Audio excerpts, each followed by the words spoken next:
બીજું આપણી પાસે એક જબરદસ્ત રિઝલ્ટ છે. ધ્રાંગધરિયા અનેરી. ઓકે સાહેબ. ગુજરાતીમાં છે 88, સોશિયલ સાયન્સમાં 96, સાયન્સમાં 100, ઇંગ્લિશમાં 93, સંસ્કૃતમાં 98, બેઝિક મેથ્સમાં 98. જી હા, આ ગજબનું રિઝલ્ટ ભાઈ ભાઈ ભાઈ ભાઈ બીજી વાર ભાઈ 100 માંથી 100. Thank you sir.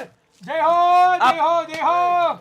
ભાઈ ખૂબ સરસ ખૂબ સરસ ખૂબ સરસ. કેટલું પેશન્સ. ભાઈ બહુ ખતરનાક રિઝલ્ટ. ઓય ઢોલ લાવો, ઢોલ લાવો સાહેબ. ઓવરઓલ સાહેબ એના ટકા તો પૂછો સાહેબ. ઓલા ટકા સાહેબ, 573, 95.50%. હા મોજ. હા ભાઈ દીકરાઓ, આ રિઝલ્ટ છે ને વિદ્યાકુલ પરથી ભણીને મેળવી શકાય છે.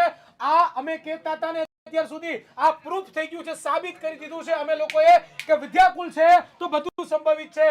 10वीं के साथ भी और 10वीं के बाद भी. જો તમે પણ ગુજરાત બોર્ડના ટોપર બનવા માંગતા હોવ તો અત્યારે જ ટોપર બેચ જોઈન કરો. Admission open.